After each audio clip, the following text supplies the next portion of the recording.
Hello, you crazy bunch. I'm teacher Jess. Welcome back to Geo Cafe, and I hope you're doing well. Hope you have your coffee ready and that you're ready to learn about some geography. Hey, welcome back. Oh, I'm glad. My cup today has got, I don't know if you can see it with the camera this way around, but coffee makes the world go round. I'm doing well, and how are you? So, what I want to take a look at today is we are going to start a new topic of human geography. We are going to look at settlements. So, we're taking a look at, thank you, we are taking a look at rural versus urban settlements. And this is a baseline video or lesson that looks at your fundamental topics, and then we're going to grow on these topics. So, in later lessons, we're also going to look at urbanization, city models, push and pull factors in urbanization, what type of factors influence where we develop these settlements, and all of those types of things. But first, we actually need to understand what is a rural settlement and what is an urban settlement. Wonderful. So, rural versus urban settlements. Before we actually start, let's just understand what a settlement is. So, a settlement is any place where a group of people would live. Okay, in the settlement, you obviously have your people that live there, you have some type of infrastructure, buildings, and some type of activity that happens there social, economic, all of those activities. Okay, so we have to have people there, we have to have buildings there and basic infrastructure, and we have to have activities that exist around the settlement. These activities are usually the function of the settlement, but we'll start to see as the settlement gets bigger and more complex, it can have multiple functions and multiple main activities. First thing, what is a rural settlement? So, a rural settlement, we usually think about farm style settlements, and we tend to think of very poor settlements. So it's not always wrong. Very often, your poorer countries and your poorer communities do also have more rural settlements, but it's not exclusive. So there are a lot of very wealthy areas and very wealthy countries that are also rural settlements or have rural settlements. So they're not one or the other. So your rural settlement is your smaller settlement. It has a smaller population and it usually focuses on primary activities. So a primary activity refers to your economic activities. Primary activities are things like farming, or fishing, or forestry, or mining, those type of basic work with natural resources activities. Then on the other end of the scale, we have urban settlements. So urban settlement is usually a very big settlement. You can think a city. They have very large populations, and they usually expand into multiple different types of activities. So not just secondary, tertiary, and quaternary, but all of the above.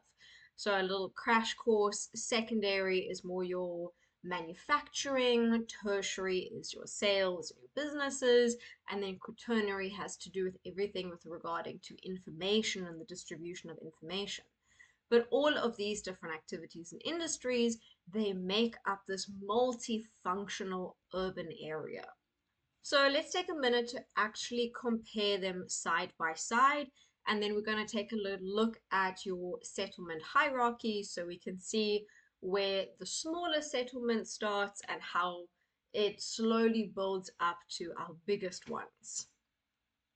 So, in terms of population and size, a rural settlement will be quite small and have a very small population. So, a nice example is like a farmstead or a little farm community. And then on the on the urban end, we have a very big population. The size of the city and the settlement is also very big. And an example would be a metropolis. Then, in terms of what these settlements actually do, So usually rural settlements have a singular focus. So they're unifunctional. Remember when I said just now that they might do agriculture or forestry or fishing or that type of thing? That will be their primary economic activity or their main economic activity. And then everything around that settlement will basically be uh, built or catering to that economic activity. I think this specific photo, I did forget where this is of, but this is a small fishing village or a small fishing town. So we've got everything built up, developed for fishing and the fishing community. Okay, so usually in the primary sector, and then of course your examples are still fishing and mining. Then your urban settlements, this is where your settlement will branch out with multiple different functions. Very often they will start off as a rural area with a single activity, but as the settlement grows and expands, it starts to adopt different functions in different sectors. And I was really excited to include this beautiful picture of Cape Town because it was such a nice reminder of all of the different functions that Cape Town serves. So if we look at Table Mountain, I immediately think of the tourist destinations, and here we've got the waterfront over there, lovely tourist hotspot, and then of course the harbor. Sure, you can do lots of boat trips and those fun things, but this is also a reminder that the harbor is a massive part of our economy. You know, a lot of trade, imports and exports happening in Cape Town. The wine farms that would actually fall under rural. So it doesn't immediately come across that way because these wine farms, they're really beautiful. I'll see if I can find a picture in a minute. So we've got some really beautiful wine farms in the Western Cape. They don't immediately come across as rural because they just look so lavish and wealthy, but they are rural settlements. Thank you for that question. That was a good one.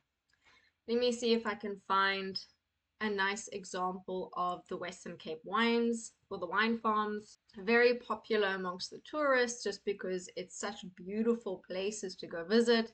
And I know you would look at this and say, wow, that's a very nice, perfectly timed photograph, but I swear that is actually what it looks like at times, or very often that's what it looks like. It's just stunning. So you can see very lavish, very wealthy, but this is still rural.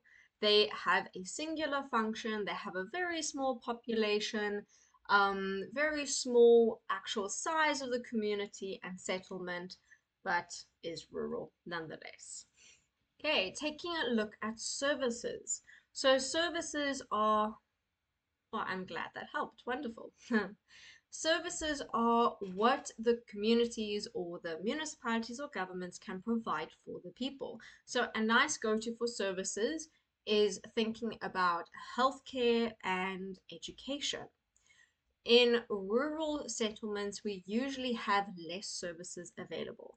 You might not have as many hospitals, even as many doctors or clinics, nor will you have as many choices in those services. So maybe you'll have a few primary schools, maybe one high school, but you won't really have choice of high schools or even choice of universities. Maybe you'll have one go-to doctor, but that also means that if you're maybe not happy with that doctor, you can't just switch to another one or go find someone else without maybe going to another town completely. So, very limited in the services that are available, and very often the services don't even extend to rural areas. So, I know that in South Africa, it can be something like I'm thinking about public transport. So in the cities, you might have something like the My City bus or the City Hoppers, that's like a tram or these little bus systems that shuttle people around, but they won't extend their networks out of the city or out of the urban areas, which means that the people living in these rural areas are very limited in what type of transport systems or public transport they can choose from. And especially if those transport systems are not reliable, they don't have any other options. So, unfortunately, in South Africa, our public services aren't that great. So when the very few services that they can provide are letting the people down, they're quite limited. On the other hand, in your urban areas, they might have more services on offer and a bigger variety of them. So, whilst I was saying that in your rural area, you might have your primary school and a high school, in an urban area, you might have multiple schools, multiple high schools, and then maybe some technical colleges, specialized schools, universities, whatever else you're looking for. You can make choices for what you are needing, a larger range of services. And of course, with having this bigger range, you can also have specialization in services. So I like to use hospitals as an example for this. Maybe instead of needing general care like you would get from a GP, but maybe you need something that's a bit more specialized to your specific care and you want to go see someone particular for that. And taking a look at how the land is used. So in rural areas, we tend to see the buildings and the infrastructure a lot more spaced out, but typically very unifunctional. So we only have one or two or very few activities. In urban areas, where even though we have a lot more activities, they're all being crammed into the same space. So everything is a lot more dense and a lot more demanded. And that's also why the land in the urban areas is a lot more expensive, because you have so many functions, so many activities happening, and so little space to do it in. So everything is really dense, really cramped, very expensive. And then a rural settlement, it's a lot more spacious, a lot more spread out, less stuff is actually happening, but that also means that the area is less demanded. So I like this little pyramid. It shows you how the relationship between the size of a settlement and the frequency with which we find it. So ignore this frequency. It says low to high. What it's referring to over here is services and different activities that we find over there. Oh, great. It's making sense. Wonderful. Although I initially saw this frequency and I thought it was the frequency in which we find these settlements. That's not the case. This frequency is referring to the services. So let's start right at the bottom over here, the isolated dwelling. Isolated dwelling, we usually have a small group of people, a small little family. Typically, you can think of a farmhouse, and they don't really provide any services. So, if we're thinking isolated dwelling, this is what you should be picturing. So, just a very singular little house in the middle of nowhere, minding its own business, doing its own thing. And then we can move up to a hamlet. So a hamlet has a smaller group of people. Yes, it definitely does look peaceful. It looks like a nice place to run away and just get a moment with your thoughts. Okay, so a hamlet is a place where you have a smaller group of people and it's usually less than 100 people. You typically won't find any major services except for maybe getting some mail. That's good, so you can at least be in touch with the outside world, but very quiet and just a very small, tight-knit community. So this is kind of what you're picturing. I've got a little collection of farmhouses over here, all clustered together, probably helping each other out. Okay, so those two are rural, and now we are finally getting to village, also still rural. But a village, we start to see a little bit of a settlement take place. So this can range from hundreds to about 1,000. We might have some very basic services now, so maybe a town hall, a little school, a few shops, so very basic day-to-day types of things. And your village, this is your village. A nice small community, little economy going, probably up to 1,000 people. And then from village moving into town, I think town is where we can start to split rural and urban. So with town, you can have a small town or you can have a larger town. The small town would be from about 1,000 people to 20,000. I think, was that the criteria? Yes, is about 20,000 people. From 20,000 to 100,000, now you're looking at a large town. Now it starts to edge into urban territory.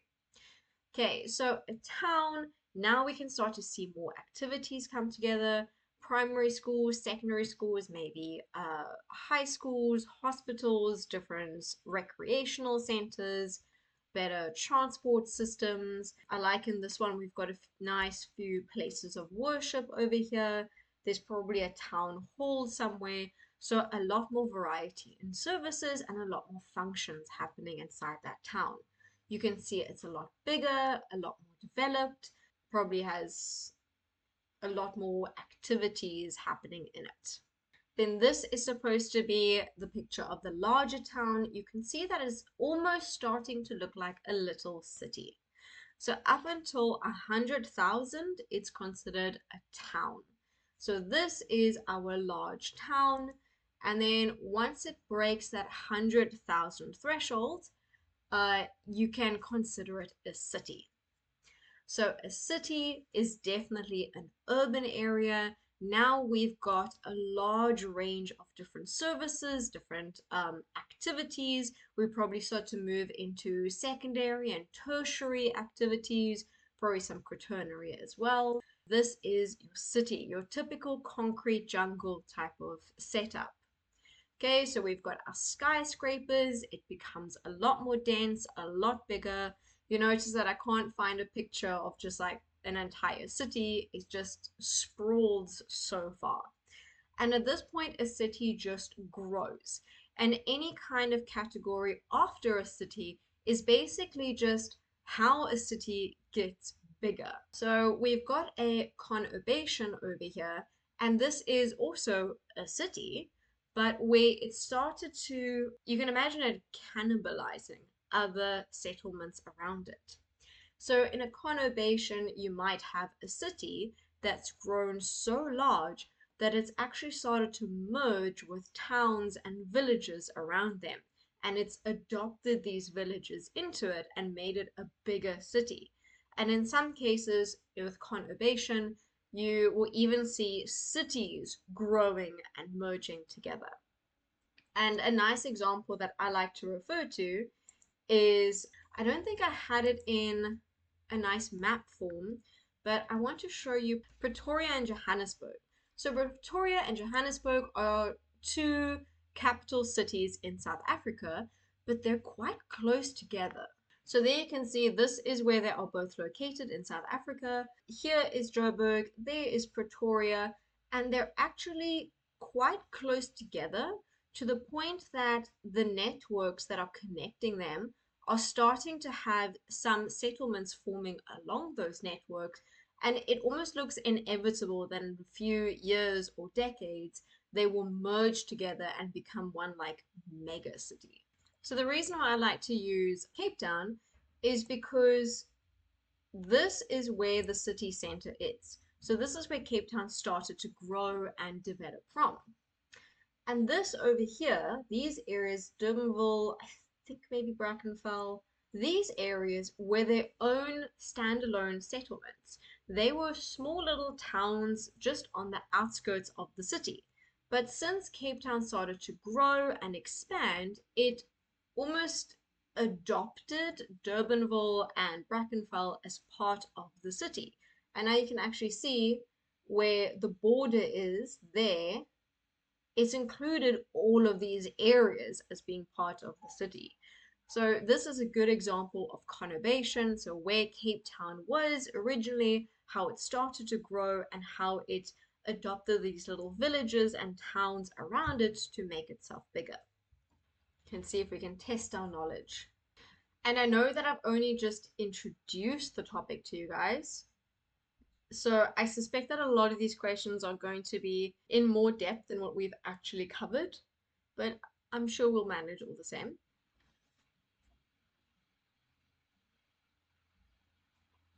Okay, some problems of cities. Oh wow, this is already like going straight to city issues. Okay. Uh, Energy production, water distribution, overpopulation, and traffic congestion. I guess those all kind of sound right. Pollution, xenophobia, and transport problems. Yeah. High pricing of houses, poverty, discrimination. Yes. I'm thinking it's going to be all of the above because each one of these, like the traffic congestion, the pollution, the poverty, prices, that's all looks like issues with urbanization. So I'm going to say all of them. Okay, yes, we're off to a good start. Oh no. The activity that produces wood and paper is it logging or forestry? I, mm, forestry? Is that spelled forestry? Let's see. I don't know. Oh, yes, it was forestry. Define what is a city? Okay, finally, a question that we've actually covered. Environment, few inhabitants, transport. Huh? Oh, what defines a city? Never mind, sorry. Well, it's definitely not few inhabitants because that's rural. Business, high buildings, and rural population. No, can't be rural population. Hospitals, schools, and farming. No, we don't see farming in urban areas and well, not large scale. Size, economic activities, and density. That one sounds right. So let's go with that one. Yes. So size, it would be a bigger size. Economic activities, it would have a range of activities, multiple economic activities, secondary, tertiary, quaternary, and then density, it would be very dense. Which activities are found in a rural settlement? So that would be our primary activity. So let's see what matches. Mining, fishing, and farming, but not industry. Okay. Industry would be secondary. Livestock, farming, fishing, and mining. Okay, yes, I am leaning to that one. Farming, agriculture, tourism, and industry, not industry. And I'm going to say not construction because this one looks like it fits the best. Yes, we are smart. Oh no, another word.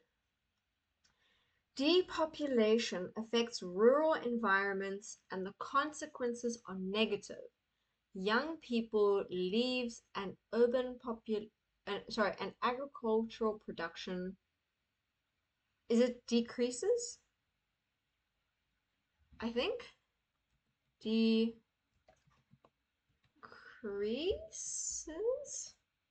Decreases?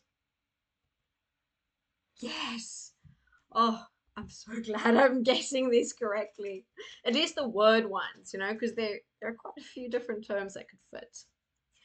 A slum or a shanty town. So we haven't gotten to this yet, but this is a type of informal settlement that you would usually find in urban areas. So it's usually a sign of a bit of a housing crisis, that there isn't enough housing for everyone living in the urban area, and then you find these informal settlements. Okay, unplanned urban development into nearby areas. That sounds right so far. Built with waste material, very poor and without minimum services. Okay, yes, that is true. Yeah. A big urban belt with 50 million inhabitants or more. No. A suburb developed after the Industrial Revolution. No. Oh, I'm kind of stuck between the first two because it is unplanned into nearby areas. Do they mean that it's surrounding areas? Because it is in the urban areas. No, I'm going with the second one. Okay. Whew, that was close. National what? Metropolis influence a country. Yeah, it was number two. Influence a country, Madrid, Moscow, New Delhi. Influence is a part of a country, influences the whole world, and influences the region around. National. I'm thinking it influences a country if they're saying it's national. I'm actually not sure. I haven't done this. So let's guess influence a country. Oh, yes. Whew. What is a settlement? So this was our very first slide. What is a settlement?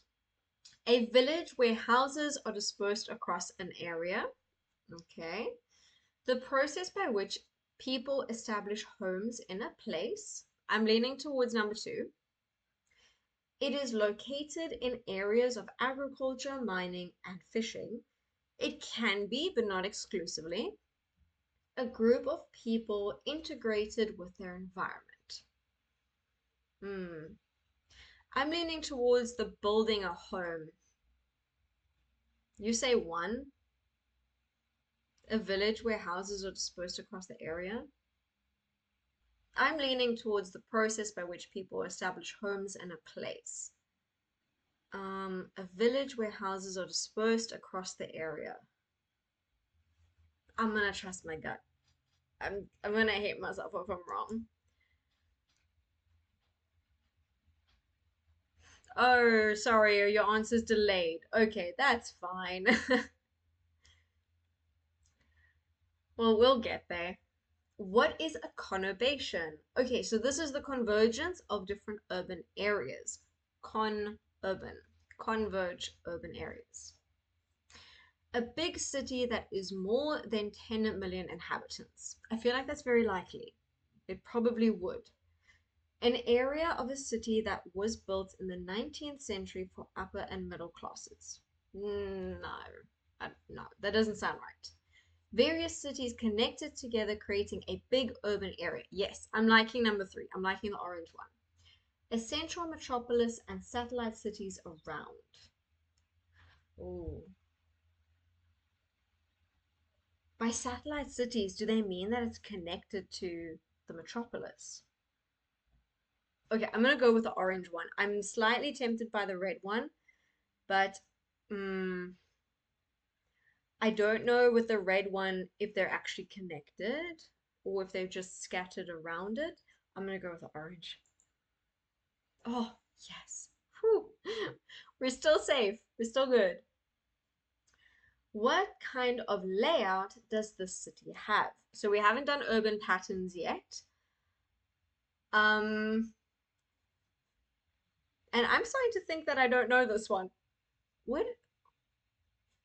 Okay, no, we're not gonna use these for now. Thank you. Radiocentric, like Roman and Greek cities. I don't know what that means. Um, Orthogonal with streets crossing at right angles. That kind of looks right. Nucleated and irregular. It's definitely not irregular because it's got a very regular pattern. Circular. It resembles a spider web. I'm kind of thinking this one. I will admit that I don't recognize this pattern. I don't know what this is, so I'm completely guessing. Oh, yes, we're still good. We're still good. What kind of settlement can we see in this picture? Nucleated with houses around a central point. Well, for starters, I want to say this is rural. That's a good starting point. It's a rural settlement. Nucleated with houses around a central point. No, it kind of looks more like they're going along the road. Interspersed, a main nucleus with dispersed houses around. No, I still think it looks like they're going along the road. Linear with houses built along a road. Dispersed across a farming area. Oh, okay, now I don't know because we also have those over there. No, my first instinct was that they are built along the road. So that's what I'm gonna stick with. Linear with houses built along the road. Oh, no. Oh, okay. I've lost my perfect streak. Spain is a European country with a very low what of population? What? Spain is a European country with a very low uh distribution? Maybe? I'm not quite sure what they're asking. Um, based off the image, I'm thinking that they want to show us that the people, this looks like the population, so this is where people are living. It looks like they're trying to show us the population distribution. You know, that we've got clusters of people here, there where all the purple areas are, and that there are less people in between. So I'm thinking the fact that it's not very distributed, um, with a very low distribution of population. Oh, I'm guessing this. With a very low yeah, oh, density. Okay. Okay, fair enough, fair enough. A concentrated settlement, so this is a very dense area, has houses grouped together in a dispersed way. No, dispersed would mean that they're spread out. Okay, should we use a power up? Sure. Let's use a power up. Which one are we using? Oh, the freezing time. Okay, cool. Is dispersed across an area of land? No, dispersed means spread out. That's the exact opposite of concentrated. Can sometimes be interspersed in mountainous areas, mountainous areas. I'm not sure. Can be nucleated or linear. I'm leaning towards the red one. I think the red one makes the most sense. Yay! Okay, and then our last one. Where are the outskirts in a city? So the outskirts are on the outside of the city, the very edge, the fringe. Around the city, far from the urban areas, in the center, in the poorest areas. Okay, definitely not in the center because it's on the outside. It's not necessarily the poorest areas. In some places, it is the poorest, but in others, your rural urban fringe is quite expensive and wealthy. I wouldn't say as far from urban areas because it's still part of the city. So let's say around the city. Yes, we are clever. Oh, good, we get a redemption question. How do I make sure it's the one that I don't have to type? Oh, okay. What was it? Density, right? I think it was density. Density. There you go. Yay, we got it the second time around.